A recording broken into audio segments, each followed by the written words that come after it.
everybody, Fat Bear Finds here. It's Laura and it's estate sale day. The problem is, I got here early and I'm still number 46. Crud. Ugh.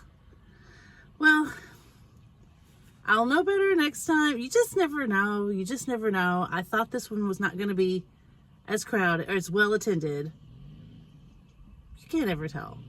But there wasn't anything I was just dying to have, so I didn't want to sit in lawn chairs at the crack of dawn. I mean, I got here plenty early. It was before they even started handing out numbers, but there was still 46 people here before me. So I kind of hate that, but I'm going to take it as a challenge. So I'm going to see if I can film a little bit and take you along with me. So let's go see what we can get at number 46. Here we go. Why is it always seems like the biggest sales are in the most awkward places? As you can see, I parked across this busy highway because I'm trying to avoid this mess. Look at all these cars. People just park any old way. They just willy-nilly park their cars. You know, they don't care if people can get out. I just don't understand. But here we go. We're walking up. This is always the most interesting part, walking up to see who's in line, and you hear all kinds of fun conversations in line, like, what are you here for? I never tell anybody what I'm here for. I don't care who they are. So yeah, that's all kind of fun. But this one's going to be crowded. So I'm back here and towards the back of the house. All the action is happening up front. And so I had to get out of that crowd so that I could film just a little bit. But I did have to shop some without you guys. There was a brass bed, and look at this. I always get behind the man in the overalls. Every estate sale has the older men in their overalls. It always cracks me up here in Kentucky and Southern Illinois. But here's the rest of the house. I don't know, it just seems people congregate, you know, in one or two rooms, so I have to kind of shuffle around and get out of there after I look, and it's just hard to film. But I did the best that I could today, just to give you an idea. Look at this gorgeous blanket. You guys, if I had, I wish I had a GoPro on so I could have had both hands to find the tag and everything and show you guys. But isn't that a beauty? Of course, you'll see here, they want $50 for it. So I did not take that one with me because I don't know that much about textiles. But I knew enough to know that that was gorgeous. I don't know if that's retail. I suspect that that must be close to retail. But they always do a really good job at this estate sale. They hang up all the linens, everything is priced, and they all hang very nice and neatly in an otherwise empty closet. So it's very easy to shop, and it's very easy to see what we have.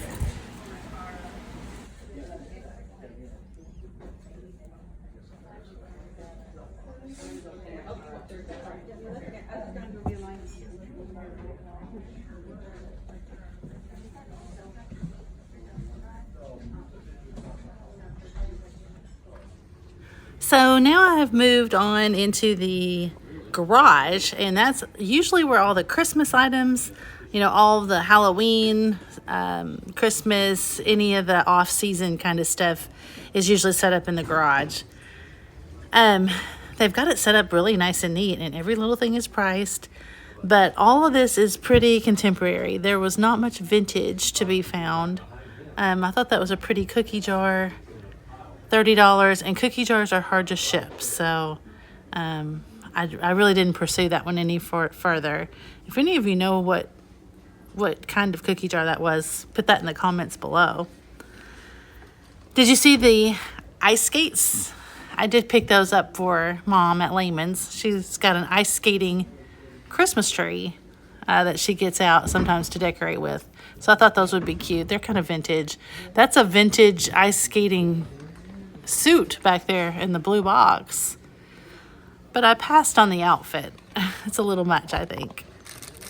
And so I always like these random kind of tables where you can find almost anything. There's electronics, toys, there's a big box of sheet music, just all different kind of things to sort through. And you can also spend a lot of time, so I do have to be careful because there's not usually a lot of value in these areas. And so every once in a while I'll have to tell myself, Laura, pick up the pace.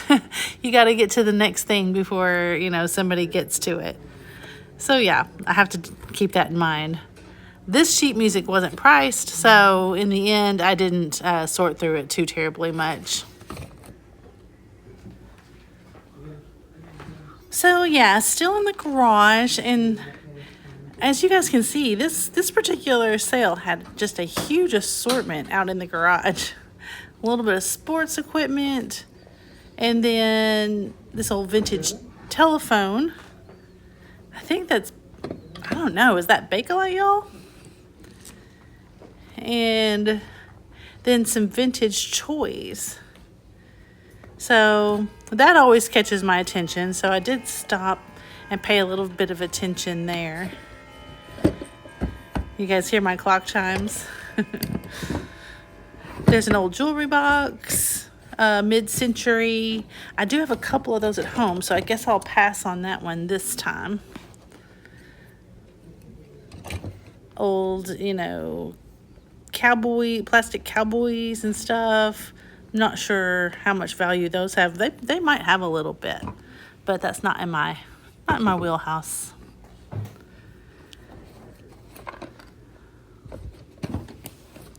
So yeah, this sale just did not hold a lot of appeal for me. That was a whole stack of coloring books, and but you know, they were in various, you know, conditions, so I passed on those. And look at him, Jolly Snipers? I don't know what those guys are.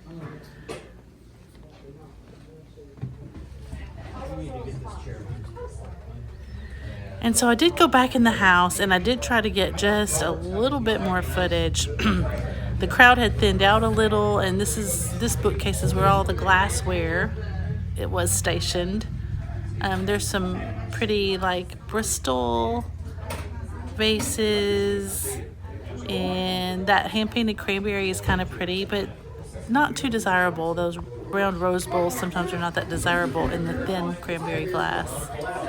There's some old antique milk glass that caught my attention. Little powder jar there, but then down on the next shelf, I went up.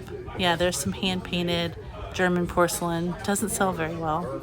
There's the antique pieces there, the plate and dish, and that held hairpins. I did pick up that milk glass, but that's not too much else for myself. So I guess number 46 wasn't quite good enough.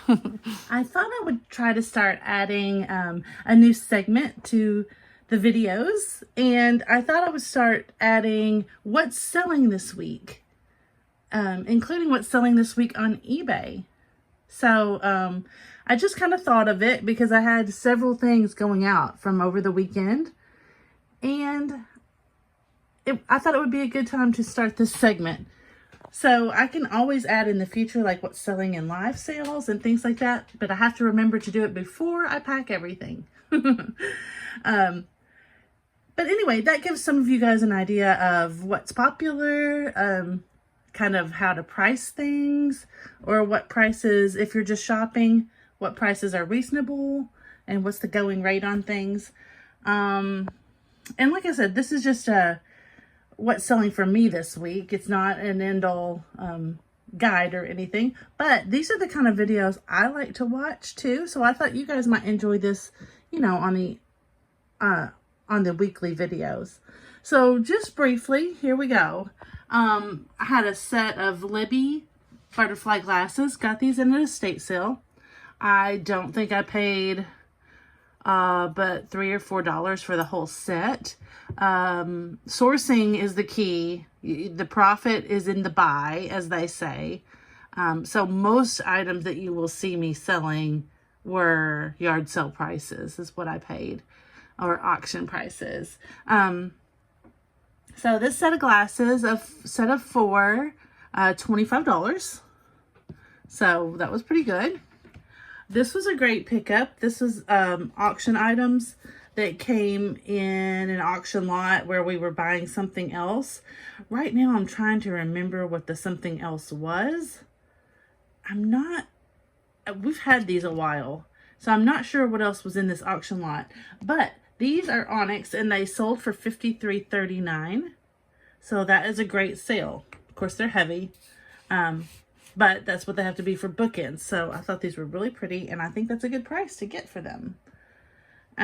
This also came in an auction lot. This was the auction where I bought all the fairy lamps and stuff, and then I just would buy like half of a tabletop of things. It was a very eclectic sale.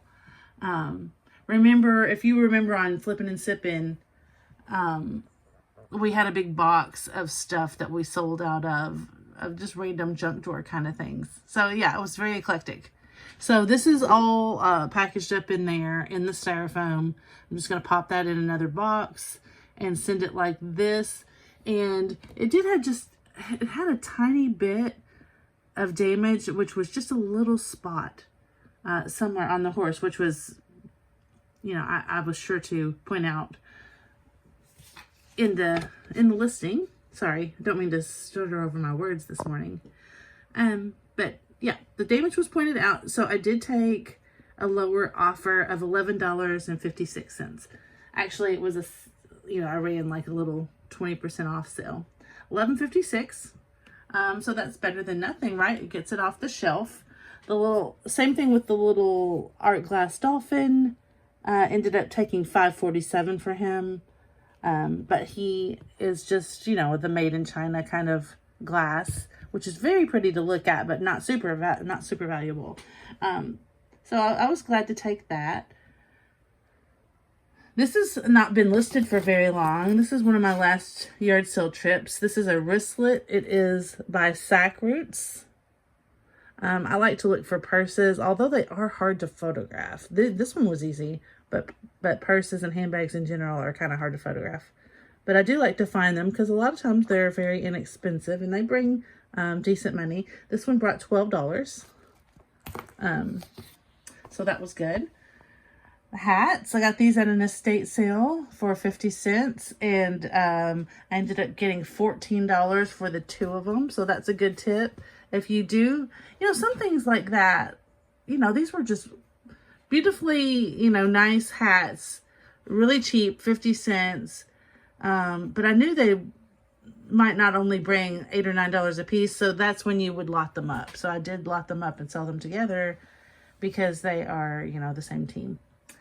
And then the big sale of this set, although this was $53, but this is also a good sale. I've got it marked to eBay because it was on my shelves. Is this beautiful cranberry opalescent. It looks like a bowl from sitting down, but it is a shade. So I did all the measurements there so people would know the opening measurements. It's beautiful. There's no damage.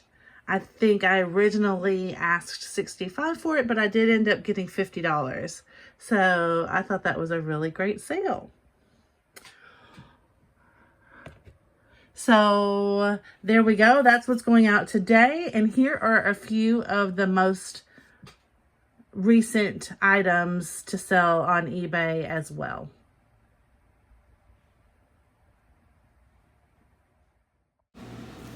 The old vintage floral pattern towels sell very well. Try using the keyword grandma core. This one sold for $11, so I'll take that all day long. It's great. The uranium is always a good seller. This is the Atom pattern by Jeanette. Sold for $25 for the 1 bowl. And then also you'll see a set of 4 bowls in that pattern on this one for $27.19. The refunded just means I refunded some combined shipping. The 2 Italian pottery pieces at the top, I couldn't sell those in a live sale, but they brought $37.98 here on eBay. And then I had a whole bunch of these sweaters that I found at a yard sale. I had like 40 pieces and paid $80.